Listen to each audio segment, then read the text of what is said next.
I would like to continue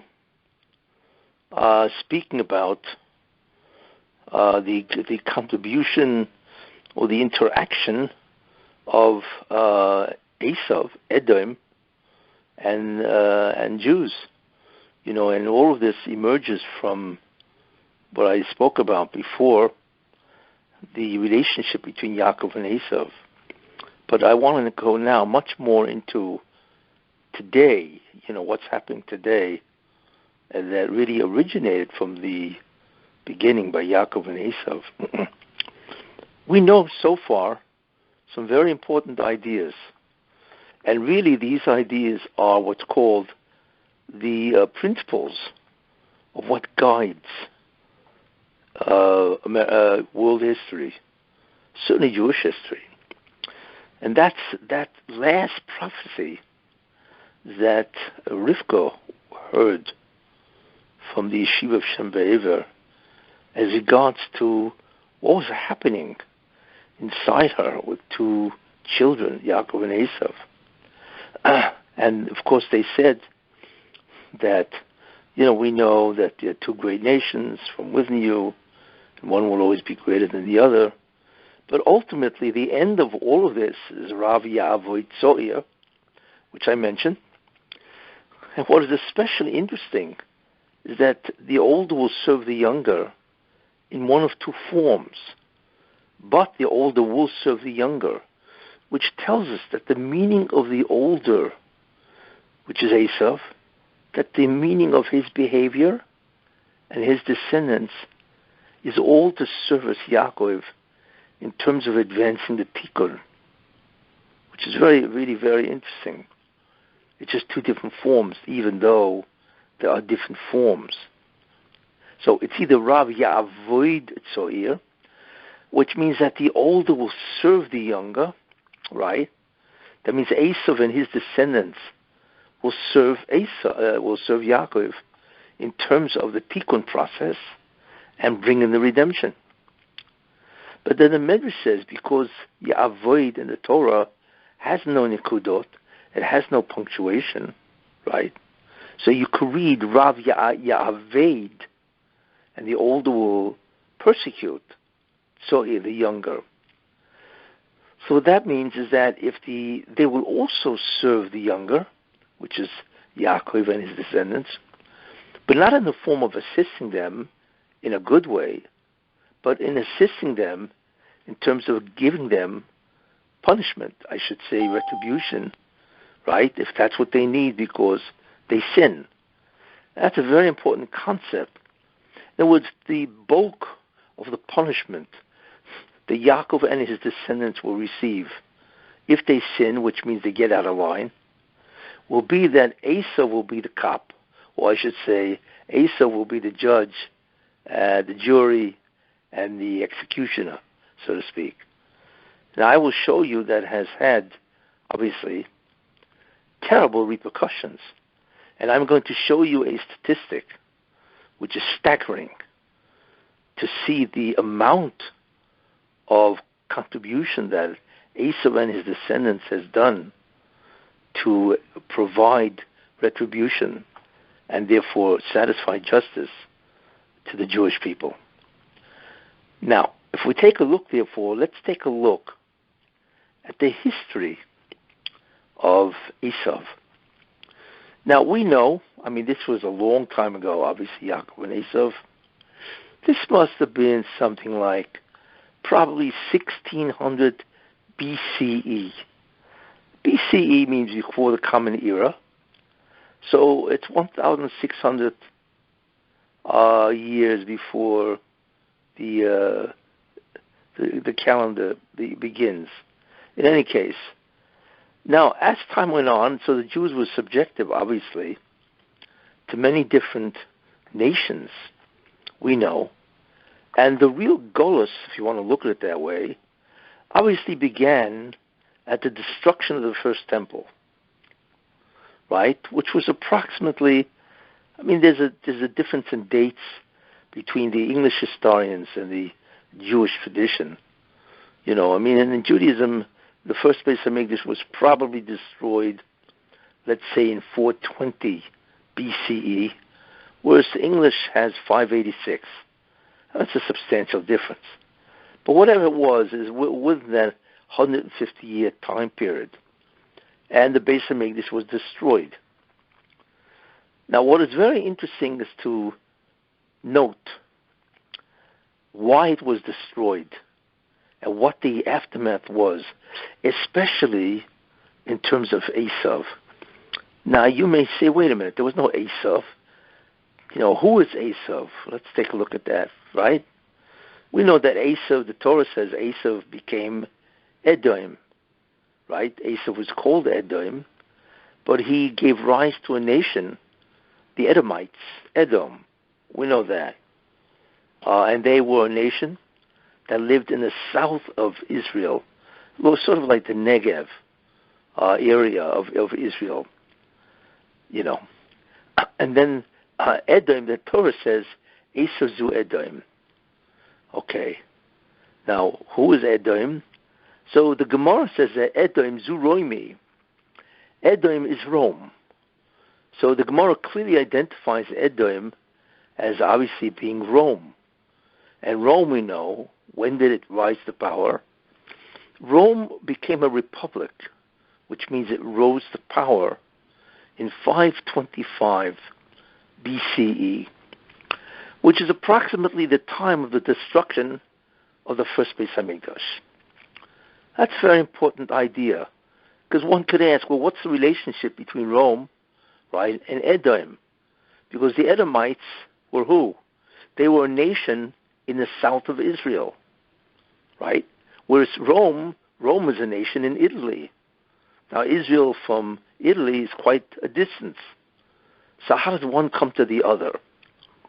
Well, what seems to be happening is that Italy, which was basically a bunch of provinces, it wasn't what you have now where the whole Italian peninsula is really one nation.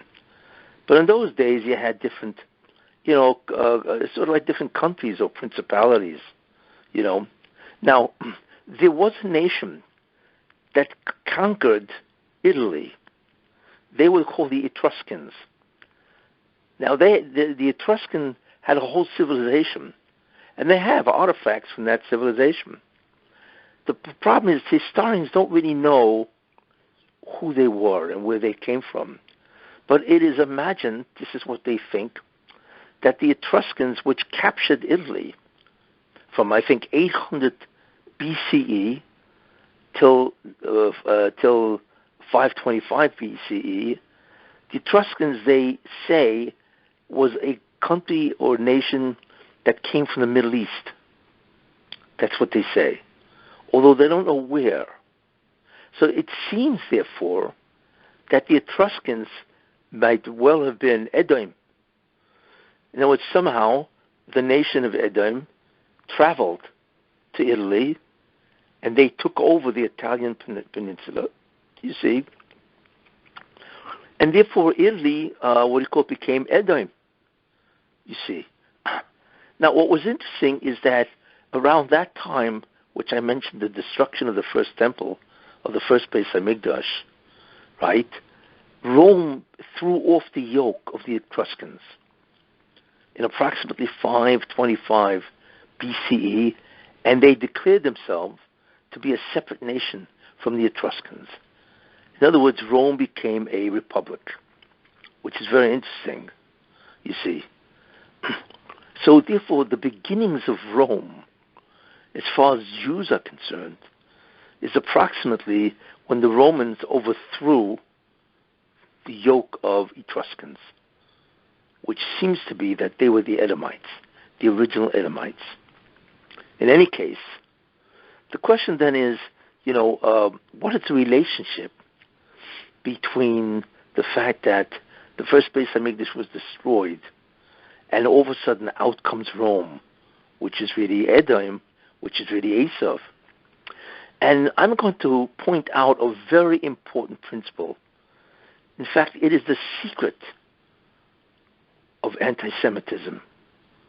In fact, not only that, but it's also the remedy to anti-Semitism. It's a very fascinating idea. What does that mean? Well, the reason why the first Beis Hamikdash was destroyed, right, was because the Jewish people, the Gemara in Yoimo, says that they transgressed the three sins that you are asked to give your life rather than transgress. What is that? That's Gilearais, adultery, Shvichas Domim, murder, and Avodah Zarah, idol worship. If you are asked to do these Averis, then that's called the Gimel Averis Chamurois, the three cardinal sins. Then you are asked what's called Yehorik Val Yavo, rather give it your life than transgress these sins.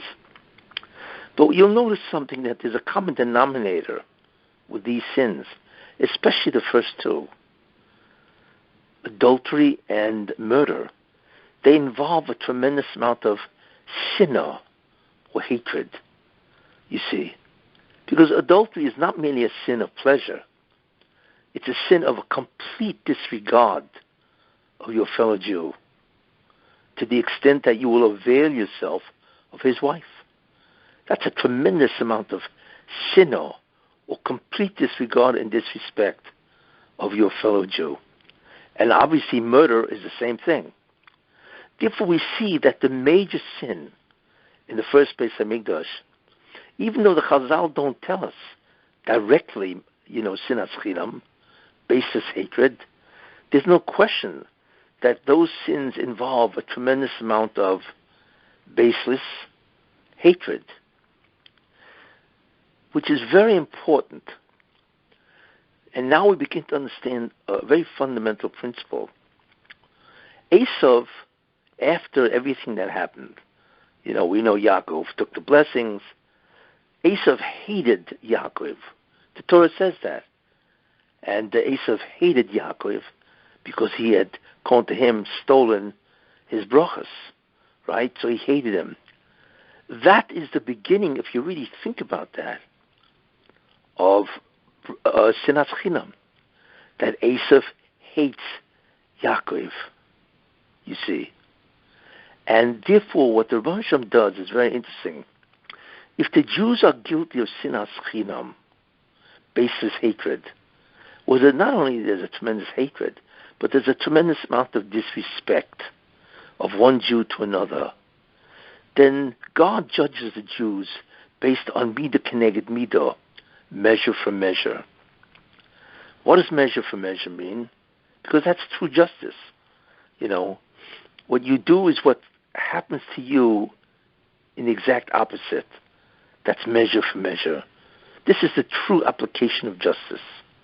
So God says, because you hate each other, when the Jews have sinas chinam, when the Jews hate each other, or disrespect each other, and so on, then God says, if a Jew hates a Jew, then I will bring his original brother, and I will awaken his hatred, which is Esav, of course, and allow Esav to harm the Jews through that hatred.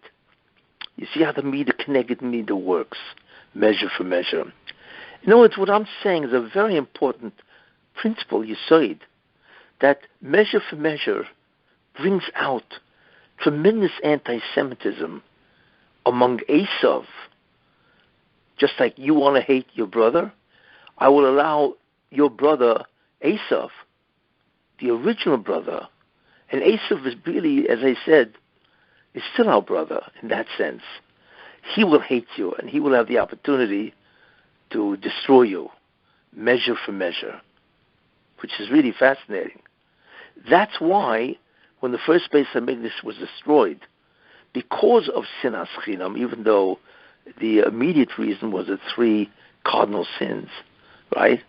As a result of that, the Jews merited, actually, you hate to use the word merited, but they were visited with tremendous hatred by somebody that used to be a fellow Jew. And therefore, that's the origin of Rome hating the Jews. See, that's where we begin to see. And we will see that this has been, common or repeated all the time through history. So this is the concept of Esav, right, or Rome, becoming a nation in 525 BCE, as basically at the same time as the Beis Hamikdash being destroyed. So, because of the sinas chinam, those three sins.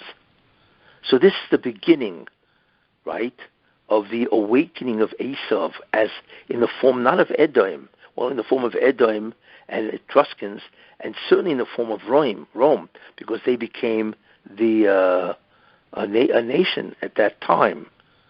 So this is really the origin of Rav Ya'aved Tzo'ir, that the older will punish or persecute the younger, in order to do what? In order as a kapara, an atonement for Yaakov and his descendants, because they're the ones that are assigned that task to be the primary agent of retribution and atonement for the Jewish people. It's a very important idea, this whole concept of the relationship between Esav's job, and that it initiates when the Jews are guilty of a national travesty called the three averos, three sins, which basically is sinas chinam. Now I want to point out, before I even go further, that the major way that Jews fall into this characteristic is lashon hara. Believe it or not, why does a person hate another person? There are many times that people hate people and they don't even know who they are, or they have no interaction with them. But we always communicate with each other, always. That's the most frequent act that people do. It's communication. So probably 90% of all sinas chinam is generated because of lashon hara. That's a very important concept in terms of bringing Mashiach, which I will speak about. Now, this is the origin of Rav Ya'aved Tzo'ir, the older will persecute the younger, and how it actually begins at the time that Jews are involved in a terrible way with sinas chinam, basis hatred. And I'm pointing out the beginning of that persecution and the relationship between the destruction of the Beis Hamikdash and the whole concept of sinas chinam. So that's number one. Okay. And now we really see it with the destruction of the second Beis Hamikdash.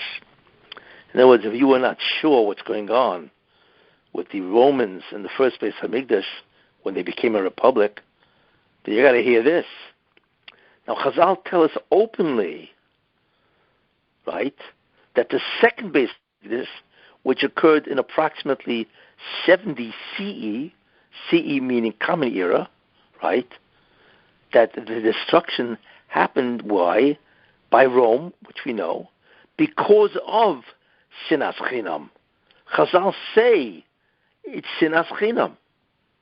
That the Jews tremendously disliked Jews. Now, what's the extent of the hatred? I don't know. We don't really know. But it was enough to destroy the second Beis Hamikdash. Now, what do we know about this? We know this, the formula, that when the Klal Yisrael hate one another, sinas chinam, so the repercussions is where God says, you guys hate each other, then I will get your brother, originally brother, and in many ways he still is our brother, right? I will arouse their hatred or remind them of their hatred and give them the opportunity for them to destroy you. And lo and behold, what happens? Esav becomes Christian. I mean, what is Christianity if you really think about it? Christianity is not merely a religion. It is really Esav incarnate. Let me show you how. Okay. What is unusual about Christianity is the following. Most religions, or almost all religions in those days, which of course is paganism, right? Paganism itself, okay, has certain characteristics. That becomes paganism. You see, it's very interesting just to briefly describe that, because Christianity changed it, because that was their job, which I mentioned 2 weeks ago. But Christianity says the following. It's a very interesting summary. Christianity believes, one, that God changed, replaced the Jewish people for the Goyim, for the non-Jewish people, which of course are the Christians. They became Christians. So that's replacement theology. In other words, they are the Beis Yisrael, not us.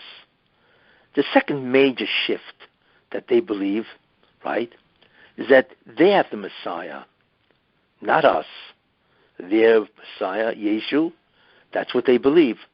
They actually believe much worse than that he is a god, whether it be a demigod or son of God. Whatever way, he's a divine being, you see. So they don't believe in our Messiah, Mashiach. They believe that he's the Mashiach, you see. And the third thing is they don't say we have the Torah, which they call the Old Testament. They say that they have the Torah, which is the New Testament. Well, you notice what that is. You see? What that is where they have replaced three fundamental principles in Judaism, and they have dismissed it from us, and they have taken it over.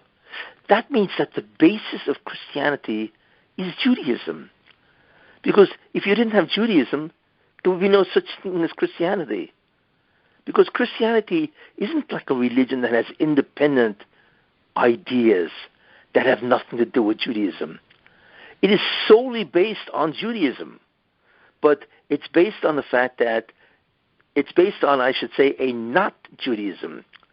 They have the Messiah, they have the Torah, and they are called Beis Yisrael. You see? So what's amazing is that Christianity is really Judaism on its head.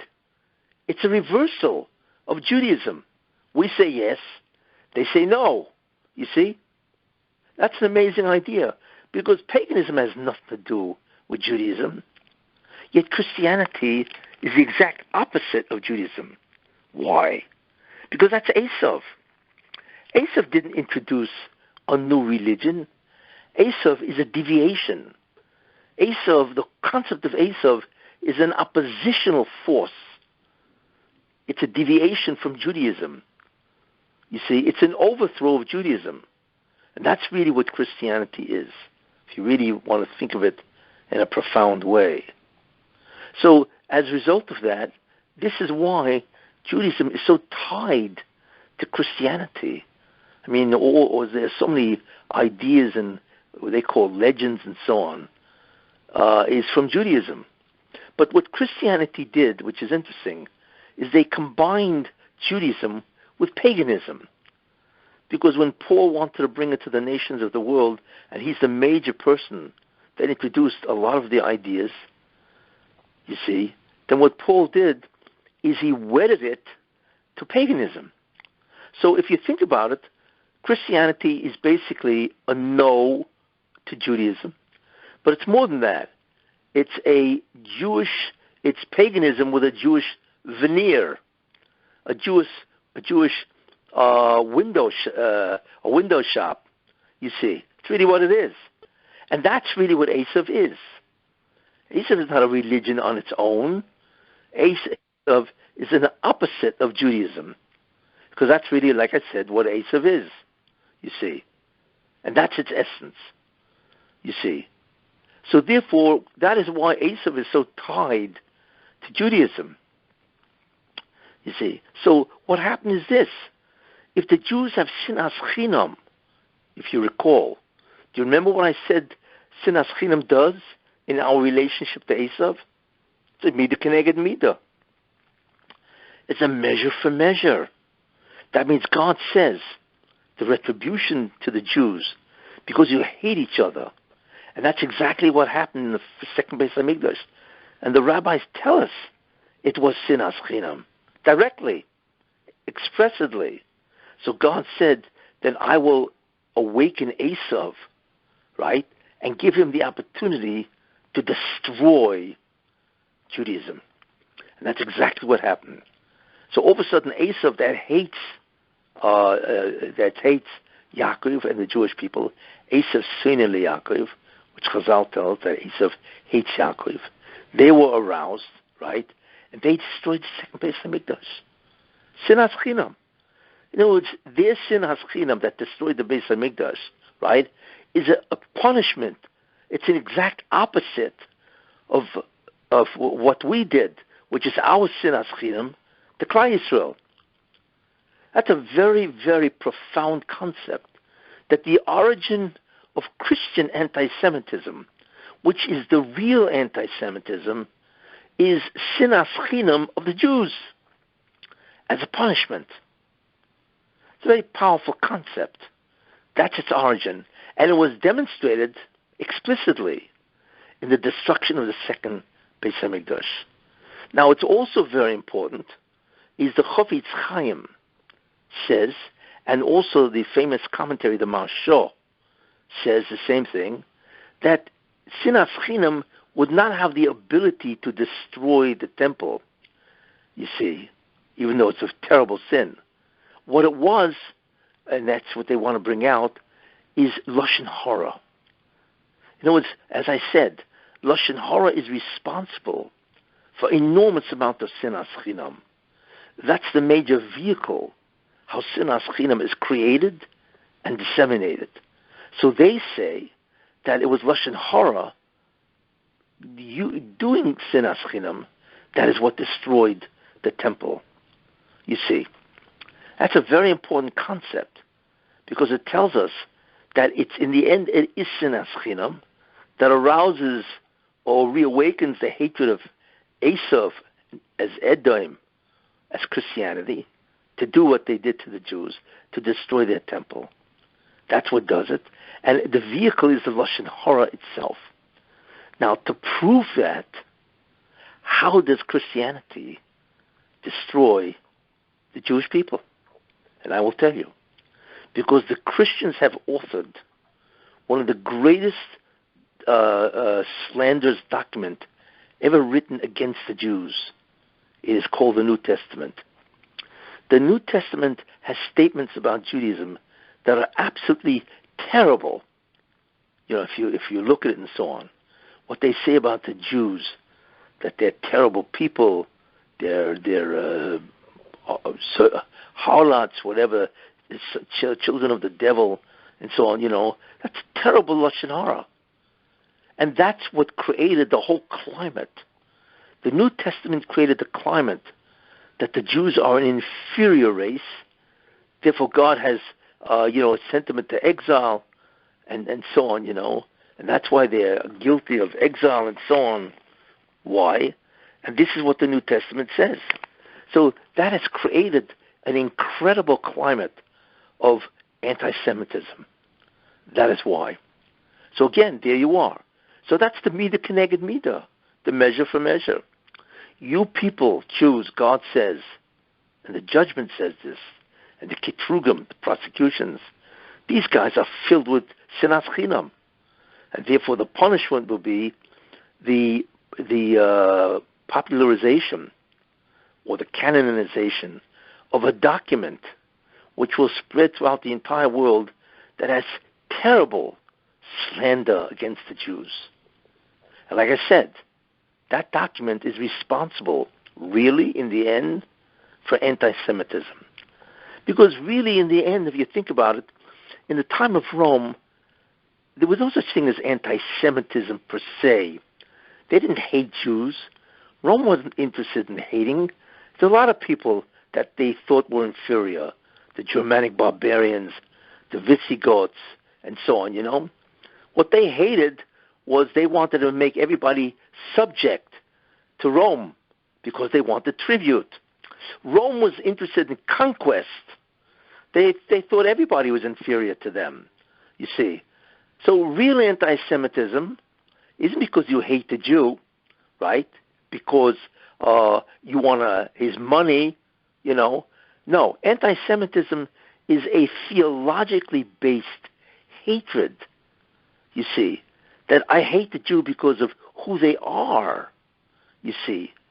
And therefore, anti-Semitism is a true Christian product, which is very interesting. There are many nations that hate Jews, but it's not because of who they are. It's because of, what do you call it? It could be because of jealousy, but it's not because inherently they hate the Jew because of his religion. Therefore, anti-Semitism and Christian hatred is tied, because Christian hatred, and therefore it's anti-Semitism, which is truly religious, based on religious grounds, you see, is the punishment that Jews have for their own sinas chinam. You see, it's an astounding concept, because what this tells us is something very interesting, that the Jews, if they wanted, could stop anti-Semitism. Yes, it's amazing, because the whole reason why God allows people of the world, Christians, to hate Jews, and that's why we're seeing now, is because Jews hate Jews. So this is the punishment. And if you take a look today, it's unbelievable what goes on out there. You know, people in Israel, there's so many people that hate Jews hating Jews because of a different political party, right? Or because you have different minhagim, traditions, you see. The amount of dislike that Jews have for each other is terrible. And because of, especially the political situation in Israel, people are always speaking Lashon Hara. And Jews speak Lashon Hara. That's what the Chofetz Chaim says. That's why we are still in exile. But what Lashon Hara does, which creates the sinas chinam, it creates the possibility that the Goyim, Christianity, which I will, dwell on, so on, that this is, renewed every generation because of our own sinas chinam. So if the Jews practice Avos Yisrael, or Avas Chinam, right, then sinas chinam, or anti-Semitism of Goyim, which is basically Western civilization, would disappear. Isn't that amazing? So it's the Jews that can eradicate anti-Semitism, not by talking to the Goyim, or having these committees, or these conventions, and so on, because they don't really get it. Anti-Semitism arises because of the Jews' anti-Semitism to themselves, and that's the punishment. Midah keneged midah, measure for measure. And where do we see this classically, right? We see this from the destruction of the Second Temple. It's not by random chance, right, that Christianity began to persecute the Jews at that time, because Christianity is the form that Esav took. You see, it's because this is the midah keneged midah. This is the answer to our Lashon Hara and our sinas chinam. You see, and that's why very important concept, and so on. You see. Now, once we understand that, we can understand something very unusual. We can ask ourselves, how much have the Goyim, Christian, destroyed Jews? How much? And I want to show you something interesting, right? Where is the seat of Christianity, really? Because remember what I'm saying, that Esav is Edom, Torah says that. Edom is Rome, the Gemara says that, but through the Etruscans, right? And Rome became Christian. And there's a reason for that. Because since Esav is the main party or agent that punishes the Jews, Rav Ya'avei Tzoya, the older will persecute the younger, therefore it would have meant that Rome, since they are now Esav, right, would have had to remain as the greatest nation for 2,000 years, because they would have to continue punishing the Jews. That would be their assignment when the Jews deserve it. But God doesn't want a nation to be on top for 2,000 years, which is the length of the Golus. So what God did is He changed the nation called Rome, transformed them into what? Into a religion. So Christianity is now the religion of Esav. That is Esav, changed into a new figure, called Christianity. So it's no longer Rome.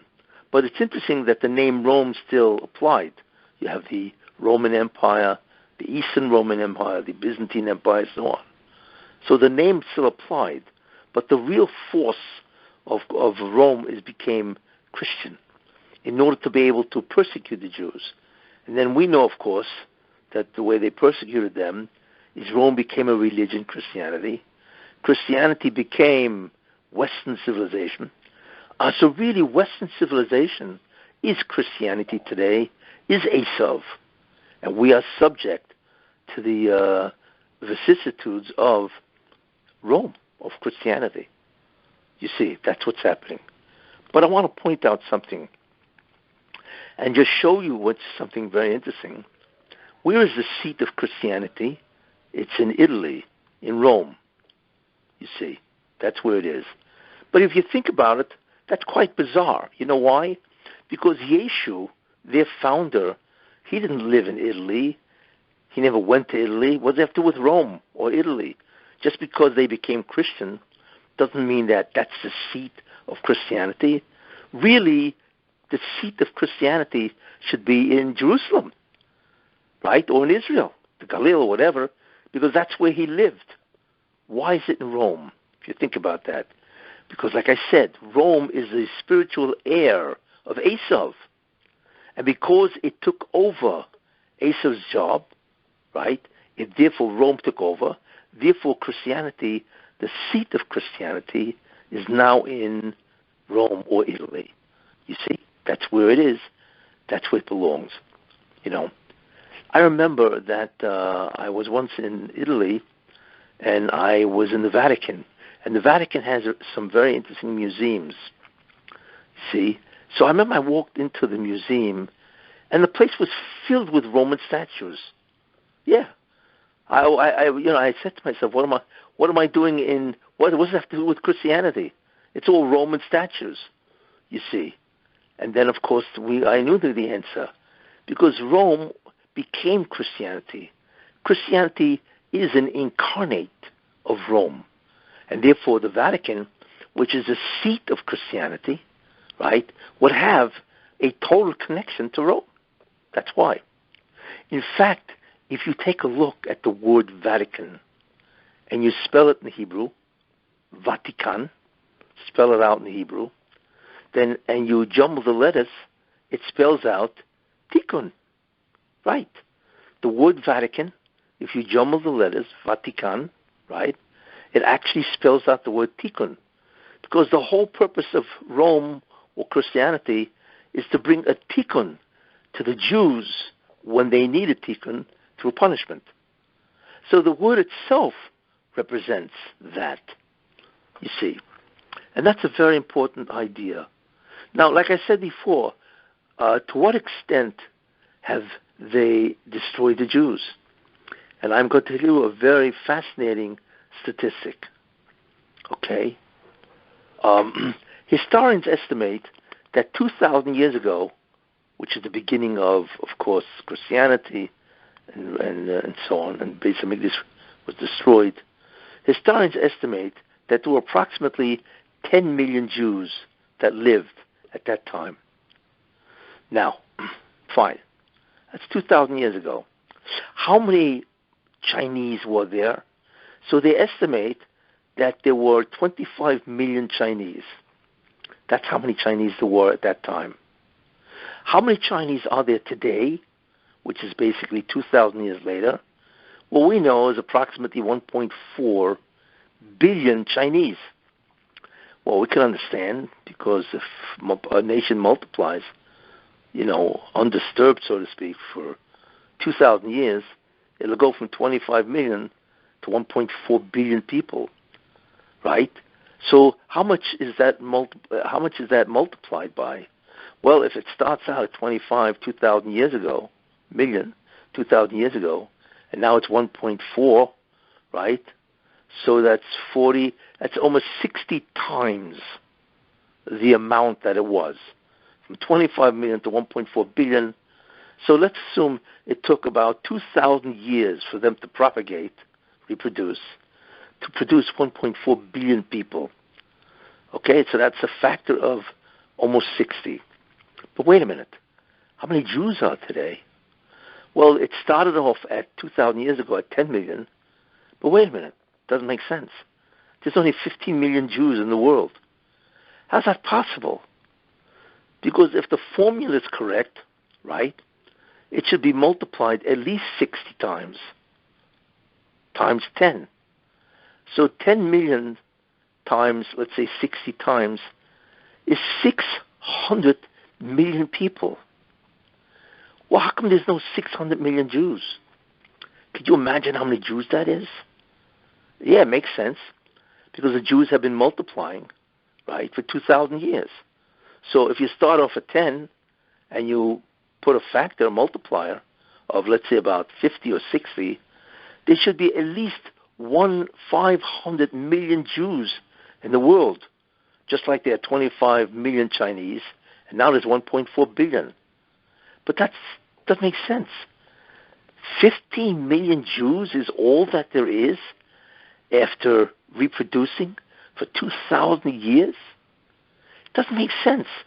Where are all the Jews, right?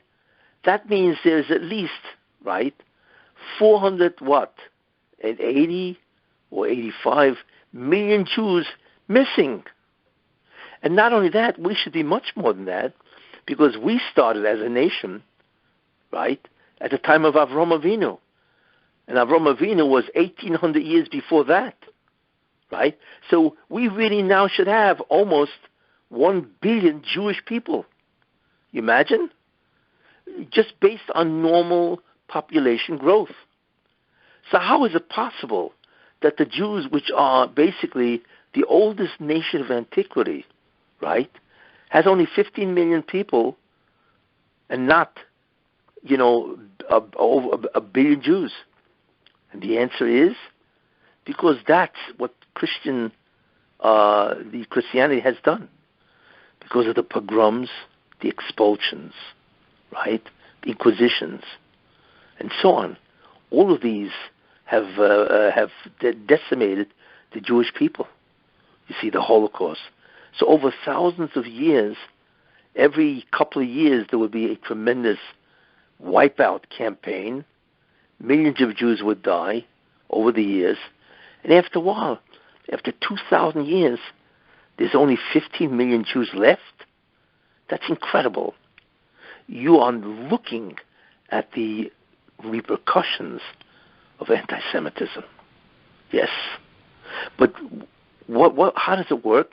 Because what God doesn't want to wait till the end and then bring death to so many Jews because of sinas chinam. So what he does is like it's a bloodletting incrementally. So every couple of years, there's some type of wave of murderous anti-Semitism that kills Jews. So if you add them up over the years, for instance, in 1648, I think, you had the Khmelnytsky massacres, you see. And the Khmelnytsky massacre, in its time, was as great as the Holocaust now.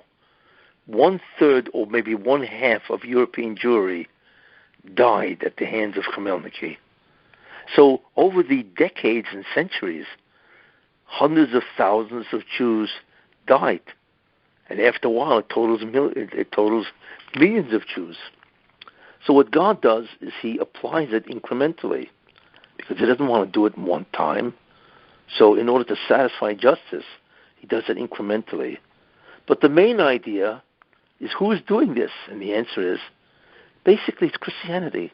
We cannot even number the amount of Jewish neshamas, souls, that have been murdered, killed. For what? Because they're not Christian? We don't even understand the judgment that will be passed to the Goyim. Once judgment has arrived, whatever you want to call it, the last day of judgment, the final judgment, whatever, it doesn't make a difference.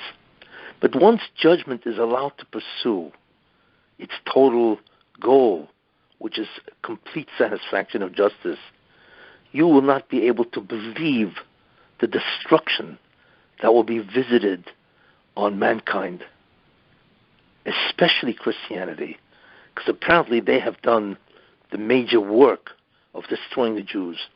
Like I just showed you, this concept is indisputable. 15 million Jews after so many years. Can you imagine that?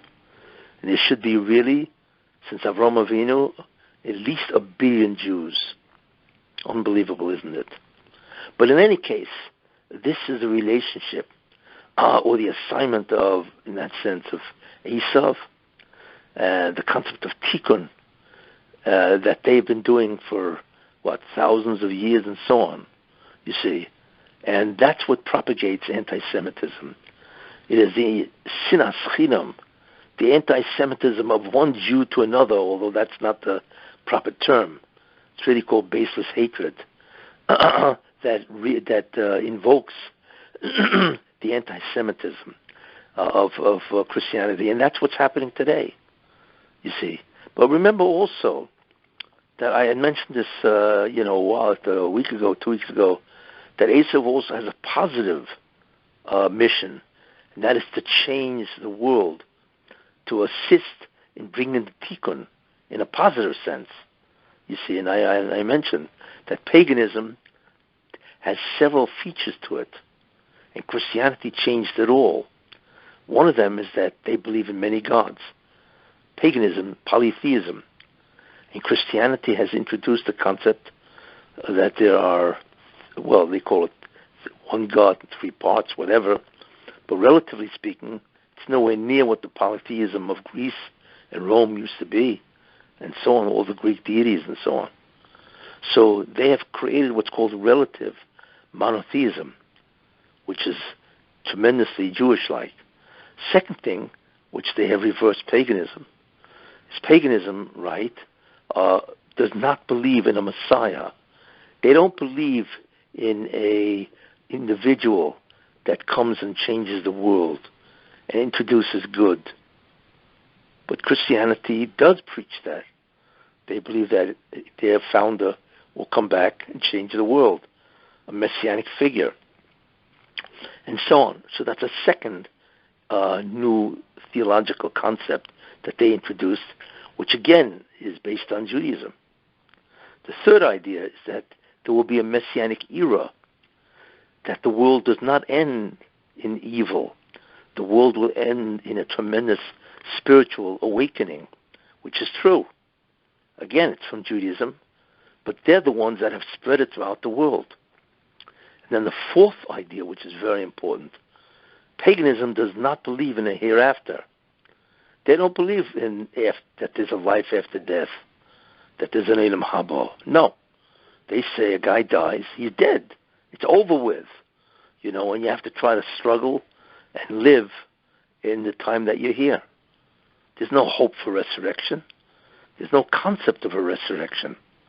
Whereas Christianity, of course, believes in a hereafter, which is supposed to be glorious and so on. Again, it's a Jewish concept. So it is Christianity that has introduced these distinctly Jewish ideas. They have been the agent or the vehicle that has removed paganism from the world's thinking. There's still nations that are paganistic, but by and large, what is there, like 2.5 billion Christians and so on, and it has filtered even into Islam, the whole concept of a Messiah, hereafter, whatever they envision that hereafter to be.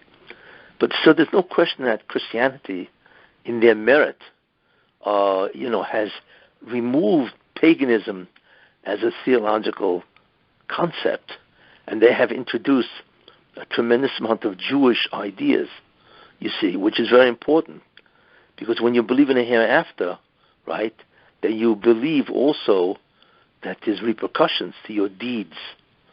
If you don't believe in a hereafter, why be good? Just do what you want to do while you're alive. So there's no question that they've introduced these ideas, which has been of enormous benefit, and they have brought the nations closer to believing in God. No question about that. So, so this does outweigh a great deal of the evil that they've done. Of course, God will, introduce whatever He does to balance everything out. So one side is Rav Ya'avoid Tzoy. It all goes back to that pasuk. The older will do what? Will assist the younger. So Esav does assist Yaakov by introducing clear Judaic ideas, right? They clearly do that. And then the same pasuk, Rav Ya'avoid Tzoy, the older will persecute the younger, is exactly what Esav has done. I mean, they left Jewish people with 15 million people instead of a billion, you see. So we now see a beautiful understanding of history, how the world has exactly transpired based on one pasuk, how much you could see the world, what has transpired. It's a very important concept. And also what has come out of this year is a very important concept of the real idea of anti-Semitism is based on Jewish hatred that automatically brings into it measure for measure. You see, anti-Semitism from Christians and, of course, anti-Semitism from the New Testament. It's all based on what the Jews have done because of a retribution of justice and so on. So one of the important ideas is that if Jews want to get rid of anti-Semitism, you must spread Shmiras HaLashon. The Jews must stop speaking Lashon Hara. Then automatically the hatred of Goyim to Jews, Christians to Jews, will also cease. And that's one of the things, of course, that holds up. So I've introduced many new concepts here and how all of this conforms beautifully with the history of the last 4,000 years, you see. So what I'm trying to show is that the Chumash is not a history book that talks about events that took place, right, 3,300 years ago, 4,000 years ago, that the Torah describes events, not only the event itself, the actual principles of what governs history, the inner depth of historical movement, you see. The Torah has it there. And it's a matter of looking at it, and you actually can see how history beautifully conforms to the principles laid down in the Torah. Any questions?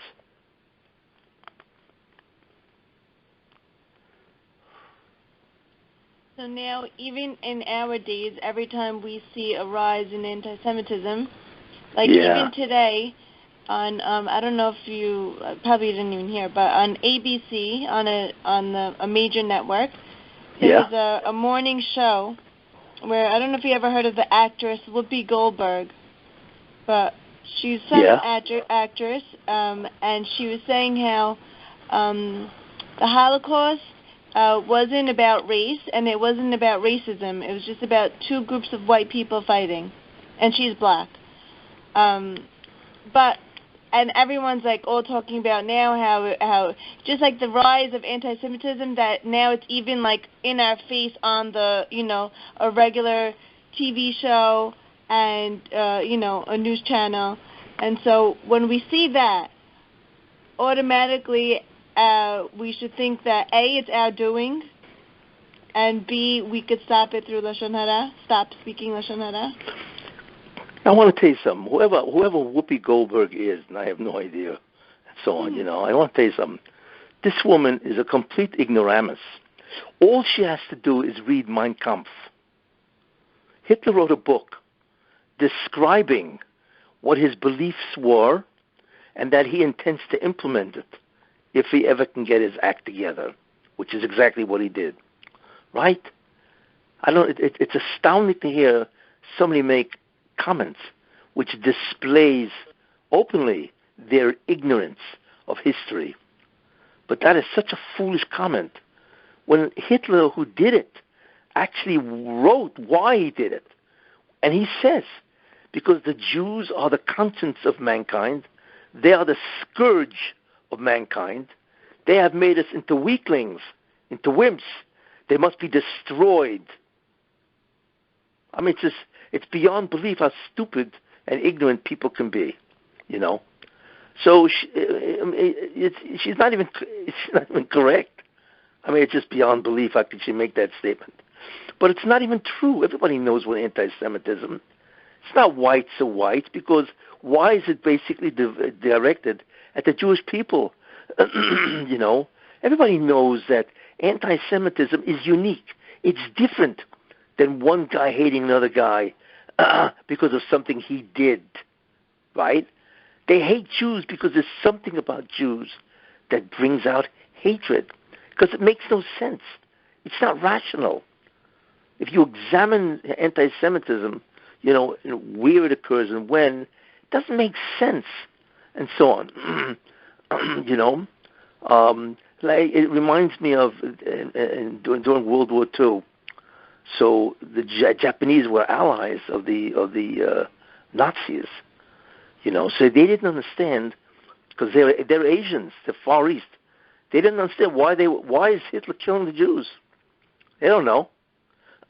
So anyway, one of the people, the Japanese, whoever it was, the prime minister or whatever, so he called the Amshin of a Rebbe to ask him, because the Jews, remember, they went to Kyoto, Japan, and they were there in Shanghai and so on, which was controlled by the Japanese.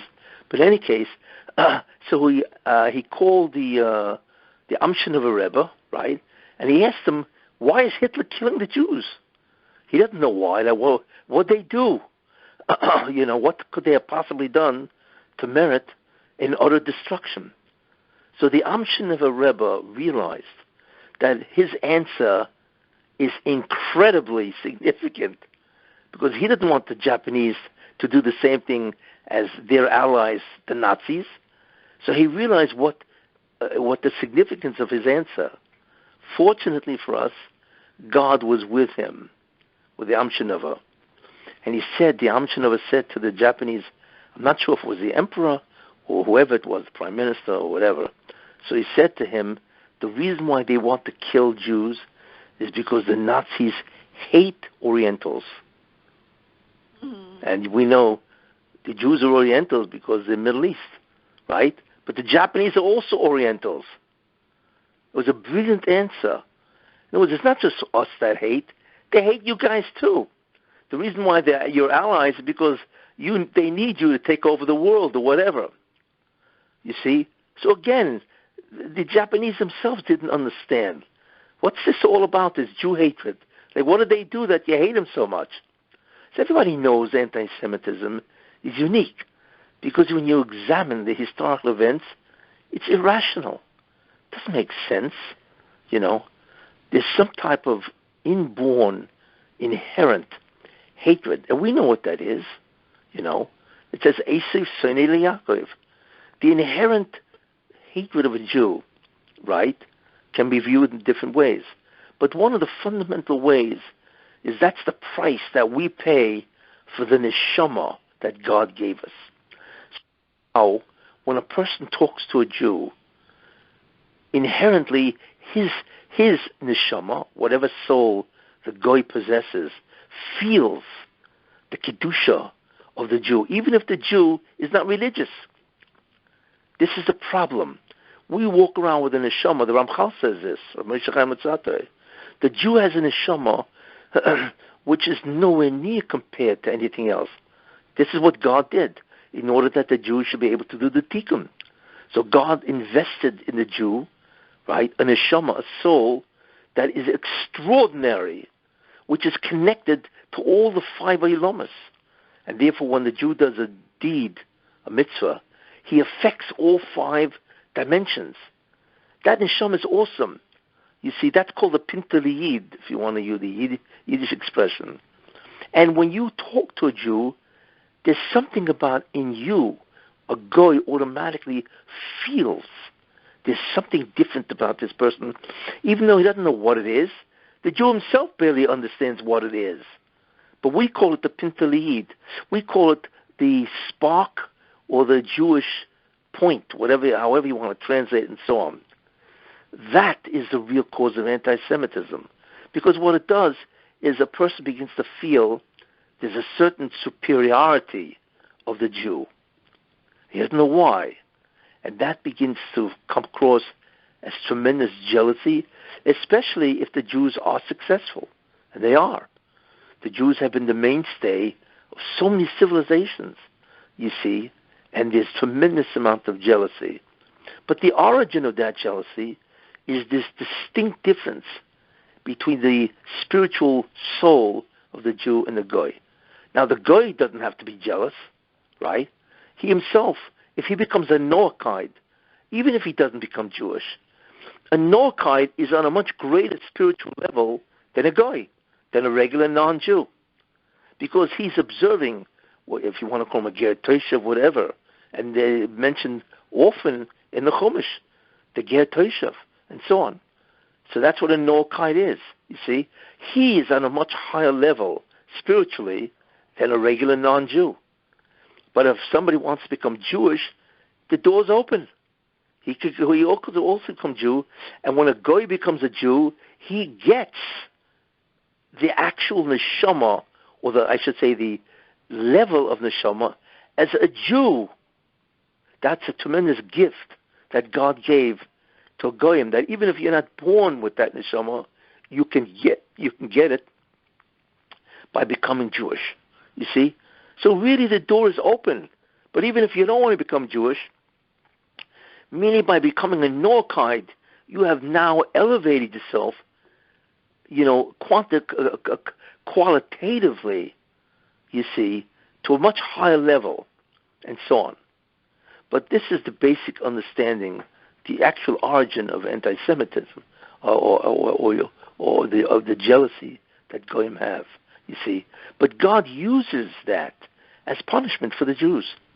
We are the ones who initiate anti-Semitism from the Goyim because of our sins, because it's a midah keneged midah. You want to hate Jews? I'll show you what it means to hate a Jew. Guess what? I will invoke the hatred of Esav to you, and therefore he will destroy all of you. He doesn't care which Jew he's killing. You think Hitler cared which Jew? He would go after you even if you had a mother who was Jewish 4 generations earlier. Didn't bother him, you see. But so this is important, you see. So it's not that the origin of anti-Semitism by Christians.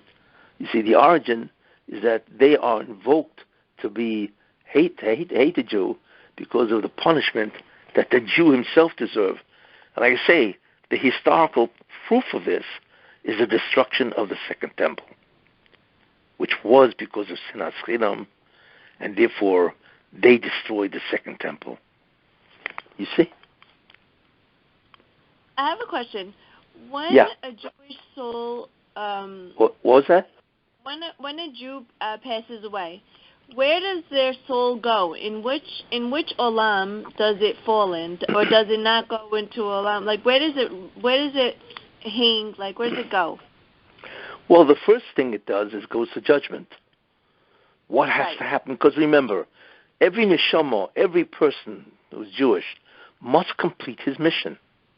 So that may either be that you have to come back as somebody else, whatever, and complete your mission. You see? Now, if it's done its tikkun, if everything has been absolved and forgiven, and you've done your tikkun, then you go to Gan Eden, and you wait.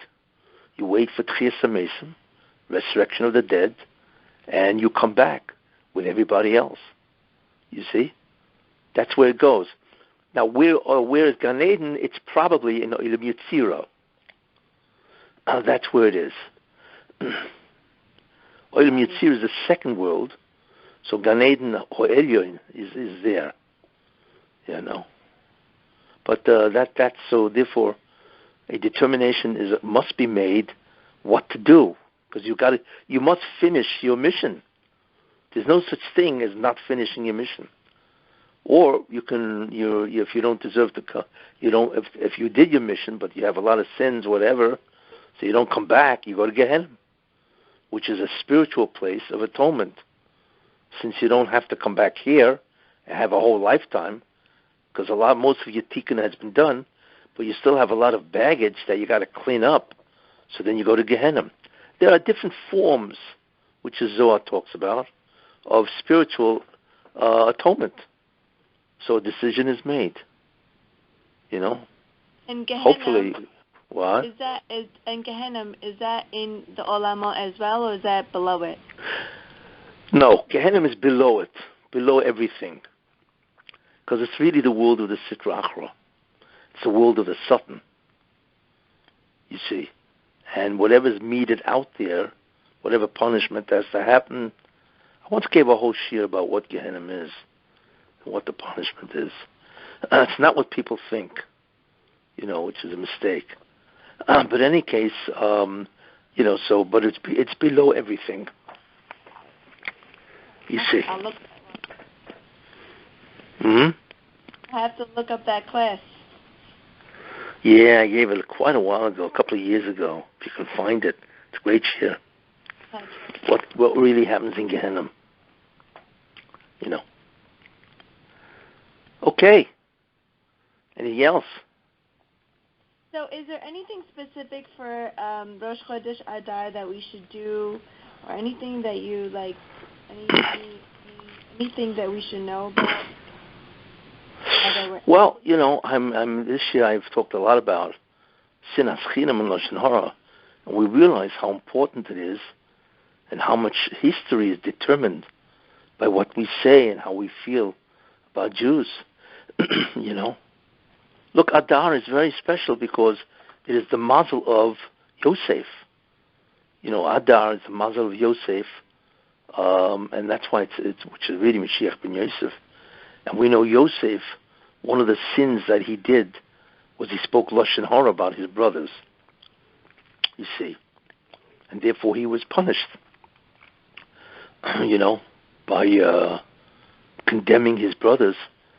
And therefore he was condemned, and so on. So therefore, I think what Adar would be a great time to focus on Shmiras HaLashon.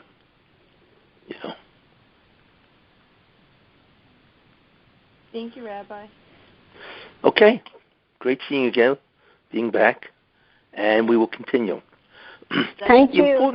The important thing I want to just mention. The Torah is not a document or a book about historical events. If you understand that, you've absorbed the essential message. The Torah lays down, even though it describes historical events, but it lays down the history, the principles of what moves history. What's it based on? You see, which I've shown you. Look how much stuff is based on Rav Yavoy Tzoyer. Would you believe 3 words have so much incredible meaning and conform so beautifully to history as we've seen it for the last 2,000 years? You see? Of course, the main idea is to be able to see it and to get into that. But that's what you're looking at. You're looking at the guidebook to the profound dynamics of history. That's really what it is.